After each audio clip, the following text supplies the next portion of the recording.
दोस्तों, जैसे हमारे देश में क्रिकेट को लेकर जुनून है, उत्साह होती है बच्चों के मन में, वैसे ही साउथ अमेरिका के ज्यादातर देशों के बच्चों के मन में फुटबॉल को लेकर वही जुनून, वही उत्साह देखने को मिलता है दोस्तों। और उन्हीं में से एक देश है लियोनेल मेसी का देश, अर्जेंटीना।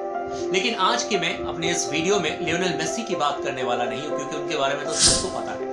लेकिन लियोनेल मेसी के साथ फुटबॉल खेलने वाले एंजेल डी मारिया के बारे में मैं आपको एक ऐसी कहानी बताने जा रहा हूं जिसके बारे में हम हिंदुस्तानियों को ज्यादा पता नहीं, लेकिन इस कहानी को सुनने के बाद आपको यकीन हो जाएगा कि इस दुनिया में चमत्कार यकीनन होते हैं दोस्तों। क्योंकि एक ऐसा बच्चा जिसके पास कुछ भी नहीं था, कुछ भी नहीं, और आज उसकी सैलरी अरबों में है दोस्तों। पेरिस सेंट जर्मेन फ्रांस की one of the best football club है। वहां पे नेमार जैसे खिलाड़ी खेलते हैं, एम्बापे जैसे खिलाड़ी खेलते हैं, जिनके लिए मैंने वीडियो बनाए हैं। वहीं पर एंजेल डी मारिया खेलते हैं और उस क्लब के सबसे इंपॉर्टेंट प्लेयर्स में से एक है। लेकिन दोस्तों, 2 साल की इनकी उम्र थी जब ये बिल्कुल मौत के सामने खड़े थे। इनकी मां ने इन्हें बचा लिया, क्योंकि एक छोटा सा स्टोर गांव में, अर्जेंटीना के किसी गांव में एक छोटा सा किराने का स्टोर इनके पिताजी चलाया करते थे। मम्मी पिताजी के अलावा घर में 3 बच्चे थे, जिसमें से सबसे छोटे एंजेल डी मारिया थे और इनसे बड़ी 2 बहनें थी। दोस्तों, हुआ ये कि एक बार पिताजी कोल माइंस में जाकर काम कर रहे थे, क्योंकि कोयले के खदान में भी उनके पिताजी काम करते थे। तो मम्मी ही दुकान को संभाल रही थी। कोई कस्टमर आया, उससे बात कर रही थी। इतने में एंजेल डी मारिया, जो कि 2 साल के थे, वो सड़क पर चले गए, बिल्कुल गाड़ी के सामने आ गए और इनकी मम्मी ने वहां से खींच कर इन्हें बचा लिया। ये पहला इंसिडेंस था दोस्तों। गरीबी इतनी थी, जैसा कि मैंने बताया, कि पिताजी को 2 नौकरी करनी पड़ती थी। एक तो स्टोर चलाना और ऊपर से कोयले के खदान में जाकर काम करना। और होता यह था दोस्तों कि जब इनकी मम्मी स्टोर पर होती थी तो पिताजी कोयले के खदान पर जाते थे, जब पिताजी स्टोर पर होते थे तो मम्मी को जाना पड़ता था। और एंजेल डी मारिया कहते हैं कि 8 साल की उम्र से इनकी दोनों बहनें और ये खुद भी घर में कभी नहीं बैठे। 8 साल की उम्र से कमाना शुरू करते हैं। हिंदुस्तानी करेंसी की अगर बात करें तो दिन के 20 रुपए मिलते थे एंजेल डी मारिया को कोयले की खदान में जाकर काम करने के। जमीन के अंदर जाते थे कोयले के लिए दोस्तों। और ये खुद कहते हैं अपने इंटरव्यू में एक ही line, the life was tough. जिंदगी बहुत मुश्किल थी उस समय। गरीबी इतनी ज्यादा थी कि कुछ और सपना देख ही नहीं सकते थे एंजेल डी मारिया। लेकिन बचपन से ही ये हाइपर एक्टिव बच्चे थे। हिंदुस्तानी टर्म्स में कहें तो कहा जाता है कि ये बीमारी है, क्योंकि आप अपने एनर्जी का सही यूटिलाइज नहीं कर पाते हैं। अगर सही चैनल में आपको नहीं भेजा जाए तो आप अपनी एनर्जी को वेस्ट करते हैं। डॉक्टर ने कहा कि इसको किसी स्पोर्ट में डालो, इन्हें किसी खेल में डालो। लेकिन खेल में तभी डालते ना जब पैसा होता। घर वालों के पास तो दिन और रात का अगर खाना निकल जाए, उसी में जिंदगी कट रही थी जैसे तैसे। सड़क पर ही ये फुटबॉल खेलते थे, अच्छा खेलते थे, सड़क पर ही खेलते रहे।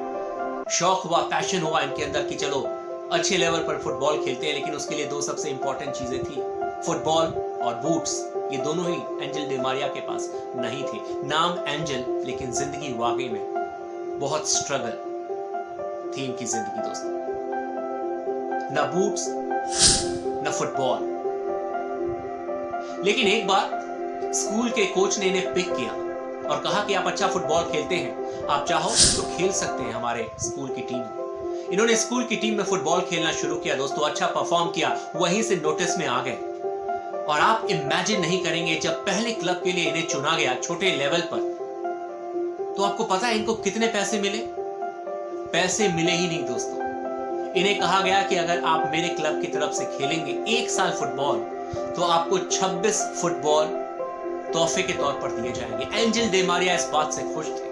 इनके पिताजी का कहना था कि कोई बात नहीं, आप जिंदगी का 1 और साल आप लगा दो, मैं जैसे तैसे कोयले की खदान से अपने घर परिवार को संभाल लूंगा। आप मेहनत करो, आप फुटबॉलर बनने का सपना देखो और उसे पूरा करने की कोशिश करो। 1 साल वो क्लब में खेले। 1 साल के अंदर उनके टैलेंट को पहचाना गया दोस्तों।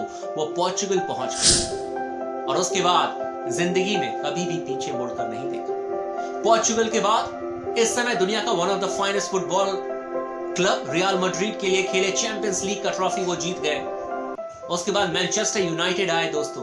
और मैनचेस्टर यूनाइटेड के बाद सीधे पेरिस सेंट जर्मेन पहुंच गए, जहां पर कि नेमार, एम्बापे जैसे खिलाड़ियों के साथ ये खेलते हैं और उनसे भी अच्छे फुटबॉल खिलाड़ी कई बार ये साबित होते हैं। ये खुद अपने इंटरव्यू में बताते हैं बार बार, द लाइफ वॉज टफ। इसका मतलब ये है दोस्तों कि जिंदगी बहुत मुश्किल थी, और इतनी मुश्किल कि 2 वक्त का खाना इन्हें नहीं मिलता था। लेकिन ये कहते हैं कि जब जुनून हो आपके अंदर, जब पैशन हो आपके अंदर, तो कोई भी आपको नहीं रोक सकता। इन्हें भी कोई नहीं रोक पाया।